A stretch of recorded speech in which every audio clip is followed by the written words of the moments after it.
So we're just minutes away from the White House briefing on this Monday, which is sure to bring questions about the Attorney General's testimony tomorrow.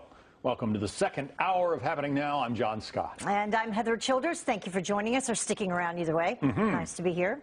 Well, Attorney General Jeff Sessions will testify publicly tomorrow afternoon before the Senate Intelligence Committee to answer some questions raised by Russian interference in the 2016 election. Earlier today, the president held his first full cabinet meeting. He did not answer any of the shouted questions about the investigations, but he did go through his administration's accomplishments so far.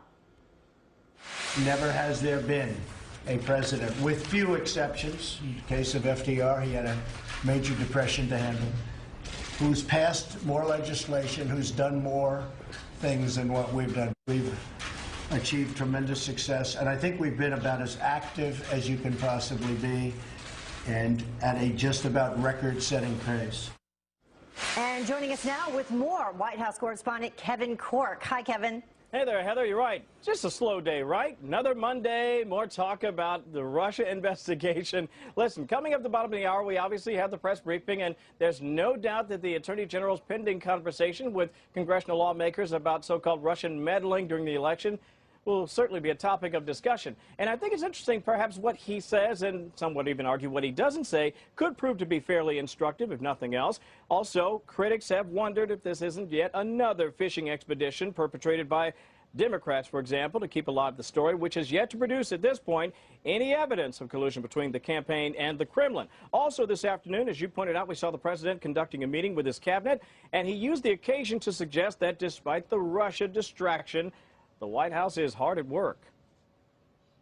I think we've been about as active as you can possibly be. We're achieving these goals by eliminating these job-killing regulations, unlocking American energy, rebuilding our military, pursuing fair and reciprocal trade deals, achieving massive reductions in illegal immigration, transforming the Department of Veterans Affairs, and building a new partnership among nations to defeat terrorism, which we have to do.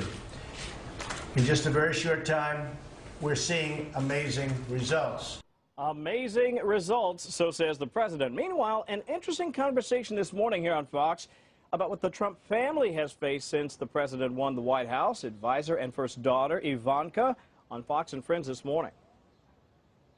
It is hard, and there's a level of viciousness that I was not expecting. I was not expecting the intensity of this experience. But this isn't supposed to be easy. My father and this administration intends to be transformative, and we want to do big, bold things, and we're looking to change the status quo. Ms. Trump says she is simply keeping her head down and trying to do her very best to do the work of the American people. Don't forget the briefing coming up at the bottom of the hour. Of course, we'll have live coverage for you right here on Fox, but for now, back to you. We sure will. We'll have it all. Thank you. Kevin Corke live for us. So Attorney General Jeff Sessions' testimony tomorrow comes just days after a riveting appearance by the fired FBI director, James Comey. Lawmakers are now asking the White House to turn over any tapes of the president's conversations with Comey, while the head of the Republican National Committee calls for an end to the Russia investigations.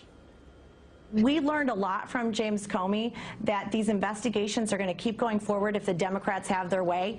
The American people want it to stop. The Trump administration is working 100% cooperating with all of these investigations, but it needs to end. This is a fishing expedition to try and run out the clock for the Democrats, hoping to make gains in 2018. Joining us now to discuss, Stephen Dinan, a political reporter for The Washington Times. Stephen, you can see that the president has been trying to change the subject in Washington. Last week was Infrastructure Week. I believe this week it's education or vocational education. But the Senate, especially the Democrats, do not seem to be biting.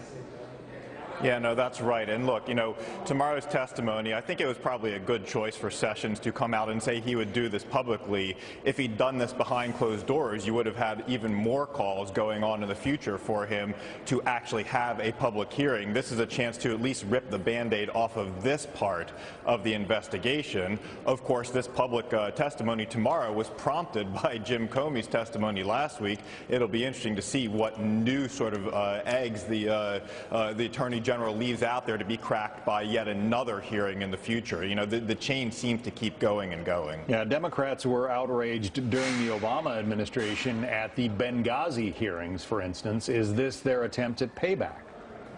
Well, so I don't know about payback, but certainly they're following a very similar playbook. I would also, though, make the comparison, just as Democrats were happy with Hillary Clinton's testimony in that big Benghazi hearing, I guess, what, now 2 years ago, so I think Republicans were fairly pleased with the way that the Comey testimony went, and that there were no major smoking guns out there. In fact, I would say that Comey probably undermined most of the arguments about a legal jeopardy for the administration or for the president in terms of obstruction of justice. Well, it's not clear that you can actually even charge a president with a legal case of obstruction of justice while he's in office. But Comey, I think, undercut whatever argument there was for that out there. We'll see what Sessions does tomorrow. But, you know, for now, I think Republicans emerged from that Comey hearing happier than they were going in, just as Democrats emerged from the Benghazi testimony of Mrs. Clinton happier than going in.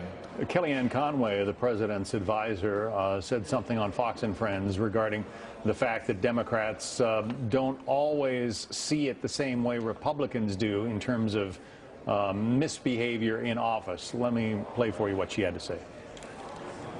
Senator Dianne Feinstein, of course, a Democrat, saying that she would like to investigate further the fact that Jim Comey admitted under oath that he acceded to the wishes of Attorney General Loretta Lynch. What Senator Feinstein as a Democrat did is very refreshing, because the Democrats now, they basically say the word Russia more than they say America. Right. They are obsessive about this. They are obstructionist. So could we see some kind of an investigation, Stephen, of, you know, former Attorney General Loretta Lynch and her handling of the Clinton investigation? You've heard calls for her to actually come and testify, just as Sessions is doing. I do think the congressional committees will pursue that. I don't know whether we see a legal case, but I do expect you will see some more from the congressional committees looking into that. All right. Stephen Dinan, Washington Times. Stephen, thank you. My pleasure. A Fox News alert, and there is a ruling from the Ninth Circuit Court on President Trump's travel ban. The Ninth Circuit, obviously based on the West Coast and the most liberal of the courts, the appeals courts in the nation. In the decision, they write, "We conclude that the president, in issuing the executive order, exceeded the scope of the authority delegated to him by Congress." The case, obviously, is the government's appeal of that lawsuit filed in Hawaii that challenges the president's second travel ban executive order. The district court judge in Hawaii said the order violates the First Amendment, stopped the order from taking effect. The government already filed an appeal to the Supreme Court for a similar challenge coming from Maryland via the Fourth Circuit. So another defeat from the White House, it would appear, from the Ninth Circuit, the most liberal appeals court in the nation. They didn't like the president's revised travel ban. We'll keep you updated and get one of our reporters on it as we are continuing to read through this decision. Heather. Yep, we're going to have a panel talking about it coming up as well. We are also expecting to hear testimony from Treasury Secretary Steve Mnuchin on the budget today. Very busy day as GOP lawmakers work on the Senate version of a health care bill. Mike Emanuel is live for us on Capitol Hill with more on that. Hi, Mike. Heather, good afternoon to you. President Trump talked about health care reform a short time ago, surrounded by his cabinet team, saying he does not expect any Democrats will help. We expect to get zero. If we had the greatest bill in the history of the world on health care, we wouldn't get one vote from the Democrats because they're obstructionists. That's what they want to do. That's the game. Big problems for Senate Republicans is the Medicaid expansion. Moderates in the Senate want the Medicaid expansion to be phased out in 7 years. Senate Majority Leader Mitch McConnell so far has offered 3 years. The talks are delicate because with 52 Senate Republicans, McConnell can only afford to lose 2 of his members in order to pass a health care bill. A key Senate Republican expressed confidence in McConnell, but also floated a backup plan. My advice is, if we can't replace Obamacare by ourselves, to go to the Democrats and say this: 10% of the sick people in this country drive 90% of the cost for all of us. Let's take those 10% of really sick people, put them in a federal managed care system so they'll get better outcomes and save the private sector market. If we can't do this by ourselves, that's a good place to start. As for Senate Democrats, they've talked about fixing Obamacare, but they don't sound willing to work with Republicans if the focus now is on scrapping the health care law. Today, a key Senate Democrat ripped Republicans for a lack of open hearings and also a lack of transparency. We may be days or even weeks away from the Republicans moving directly to the floor, a significant bill that would affect tens of millions, even hundreds of millions of Americans, give big tax cuts, cut back on health care, defund Planned Parenthood without a single public hearing. That's also wrong. Many Republicans I've talked to say doing nothing is not an option, so pressure is building here on Capitol Hill. Heather? All right, Mike Emanuel, live for us. Thank you. Fox News Alert, we've just heard from the Ninth Circuit Court of Appeals ruling against the president's revised travel ban. So the White House is 0 for 2 in the courts, while the Supreme Court is also hearing arguments on President Trump's executive order. Our political panel weighs in. Plus, we're awaiting the White House briefing. That is set to begin any minute. Now you can be sure this Ninth Circuit ruling will come up. We will bring it to you live when Sean Spicer steps to the microphone.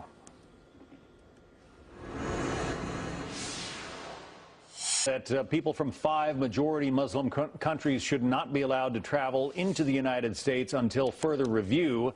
Well, that was shot down by the courts. Then the Justice Department came up with another slightly revised edition of the travel ban. That has just been shot down by the Ninth Circuit based on the West Coast. We are continuing to read through the opinion as put forward by the judges of the appeals court. Perhaps not to be, perhaps it was not unexpected by the White House. The Ninth Circuit is the most liberal court in the country. As Greg Jarrett will tell you, it is also the most overturned appellate court in the country. The Supreme Court also is taking a look at the travel ban. We'll have more for you throughout the hour. That decision from the Supreme Court, not expected. Any word on that today? For more on all this, so let's bring in Leslie Marshall. He's a progressive radio host and Fox News contributor, and Kevin McCullough. He is the conservative radio host for Salem Media Group. Thank you both for joining us. So a lot of breaking news. I know that you were just getting the lowdown on all of it as well. Leslie, I'll start with you. Your take. Well, as John just said, this is the Ninth Circuit Court. Everyone agrees, the most liberal court in the United States. The Supreme Court is a very different composite, Heather. We're looking at a more conservative court, and even with the most moderate of judges on that group of 9, to be more conservative. So I think even though those on my side of the aisle are very hopeful the Supreme Court will do what all the lower courts have done, they might be disappointed in the decision that will come down, and we will hear about this week most likely. That could be a foreshadowing of phase 2 of the specific litigation within this case. Yeah, and Kevin, the 3 judges, you heard the case, the Ninth Circuit, all appointed by President Clinton. So, as we've been saying, not entirely surprising. What do you expect the next move to be? I expect the Supreme Court to lift the restriction and allow the ban to be enforced until the bigger issues are determined. In terms of the Ninth Circuit ruling, I'm kind of in Leslie's camp, or as John described, Greg Jarrett's camp. They're the most overturned. That's done so for a reason. The people on the Supreme Court are much more literal about the Constitution, and so they take specifically the powers of the president to enforce who may or may not be allowed to come to this country for any reason as given as being fairly legit. So I think we're going to see the ban lifted to allow to be enforced until they decide the bigger issues, which I think are still working their way through the lower courts, both the Fourth and the Ninth Circuits. Yeah, and the bigger issues being the a proper amount of vetting and the process of who is and is not allowed into this country. Let's listen to what Secretary Kelly had to say about it. The court's injunction has prevented us from implementing a temporary ban on travel by aliens from 6 countries that are in states of civil war, are state sponsors of terrorism, and are basically failed states. They are the same countries identified by the Congress in previous administration in 2015 as nations of great concern. It has nothing to do with religion or skin color or the way they live their lives. So, Leslie, I know you disagree. Well, I disagree for a couple of reasons here, Heather. I mean, the dynamics of ISIS, their training, where their camps are located, and where we're seeing terrorists come from and where they're born aren't necessarily these states, these countries, excuse me. As you know, in this country, these are not where the terrorists in this country have hailed from. And as of late, we've seen people more likely, whether they get training in some of these countries, to be born in the UK or to be born in France or to be born elsewhere in Europe, as an example. It doesn't necessarily keep us safer, for one. Two, it also does not speak to more extreme vetting, if you will, in regard to those specifics and stats. And then lastly, we also need to look at, you know, what is going to make us safer. The president talked about disaster, and we haven't seen that from any people from those countries here in the United States in the 128 days. Kevin, and that is an argument that people are saying right now, that the sense of urgency, if in fact that it was the sense of urgency, what steps have we taken during this interim period to, you know, strengthen vetting procedures? Yeah, well, part of the people that make that argument are ignoring what the 3/4 of both travel bans consisted of. The purpose of the ban from its very initiation was to do an audit and discovery of our current methodologies, what's working, what's not working, how we need to strengthen different security procedures, how we grade or vet people that come from broken states. If you've been in the state of civil war, like in Syria, for many years, you have a problem finding records. It's not that we're trying to just pigeonhole geography or people groups that we don't like. It's that there's legitimate concerns that there may be security threats here. And what are we doing? So 2/3 to 3/4 of those initial travel bans were to do an audit, a discovery, and a report, to then make recommendations to then strengthen our new procedures, then re-engage immigration at full throttle. All right. Well, Kevin and Leslie, thank you so much for joining us as breaking news develops. We appreciate your insight on the fly. Thank you. Thank you. Thank you, Heather. Just a week after the terror attacks in London, police released these images of fake bomb belts worn by the attackers. Why they had them on. Plus, Benjamin Hall with the most recent arrest. We're also just moments away from the White House press briefing. We will take you there live once it begins. Today marks 1 year, if you can believe it, since 1 year to the day since the Orlando nightclub massacre. Scores of people have gathered outside the nightclub holding vigils to honor the 49 people who were gunned down there. Orlando officials are declaring this a day of love and kindness. The terror attack was the worst mass shooting in U.S. history. Governor Rick Scott has ordered all flags around the state flown at half-staff. While that is happening here at home, London police have made another arrest in last weekend's terror attack that left 8 people dead. They also released these images showing the fake suicide bomb belts worn by the attackers to try to maximize fear as they carried out the attacks. Benjamin Hall, live in our London bureau with the latest. Benjamin. Yeah, hi, John. Over the last few days, police have been releasing more details which suggest the attackers planned a much larger and brutal attack than the one they carried out. And it was only thanks to the quick response of the police that they managed to stop this. Now, as the area around the attack gets back to normal, police are still piecing together the night itself and also the events that led up to it. There are still, though, many questions, not least how the 3 men met. One area of focus is now on a Muslim gym in East London, where the attackers were caught on camera 5 days before the attack. Footage shows the trio laughing and joking outside the Umar gym in Ilford, where one of them, Khurram Butt, worked and where the other arrested men had trained. Also this week, they've released images of the van showing several petrol bombs inside it, ready to use. And it's thought that the attackers were planning on going back to the van, getting those petrol bombs before continuing their spree. As the van was removed, it's now emerged that Khurram Butt, the driver, had tried to rent a bigger one, a 7.5-ton truck, similar to the one used in the Nice attack. But fortunately, his credit card payment was refused. 3 of the victims were killed by the van. 5 were then stabbed to death afterwards. Police also released photographs of the blood-splattered fake suicide belts made from water bottles, which they believe may have been used to deter police in a possible hostage situation and also to induce maximum panic. A makeshift memorial has now sprung up near where the van crashed, and outpourings of grief and solidarity from around the world as people come to terms with the 3rd terror attack in the UK in just 2 months. But at the scene of the attack, things are getting back to normal. Streets around the scene have reopened, and now countless stories of bravery have emerged about people who stood up to the attackers. Now the market itself is reopening and will be fully opened this weekend. But still, those all-important questions. How could 2 of the 3 attackers had hidden in plain sight been allowed to carry this out? And that is a question still haunting the politicians here in the UK. John? Benjamin Hall in London. Thank you, Benjamin. And any minute now, White House Press Secretary Sean Spicer will take to the podium for the White House press briefing, and we will take you there once the briefing gets started. No doubt a response from the Ninth Circuit Court of Appeals and their decision that just came in moments ago, so stay with us.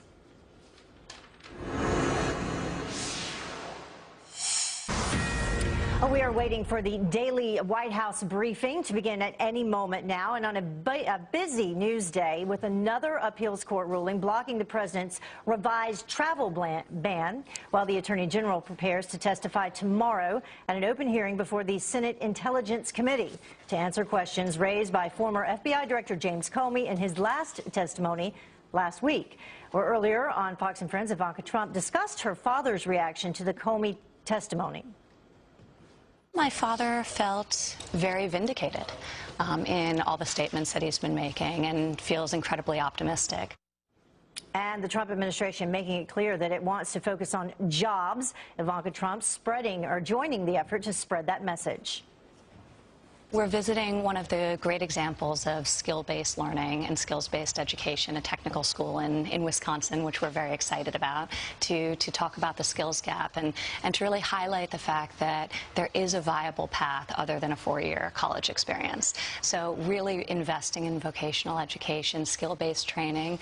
There are 6 million available American jobs. So we're constantly hearing from CEOs that they have job openings, but they don't have workers with the skill set they need to fill those jobs. Right. So really bridging that gap and bringing experience-based education to the forefront. So apprenticeship, actually, that's the model.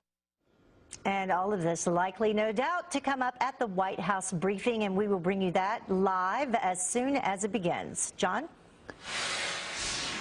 Well, the trial of Michelle Carter now well underway. We've followed this case closely. She's the young woman in Massachusetts accused of manslaughter in the death of her boyfriend.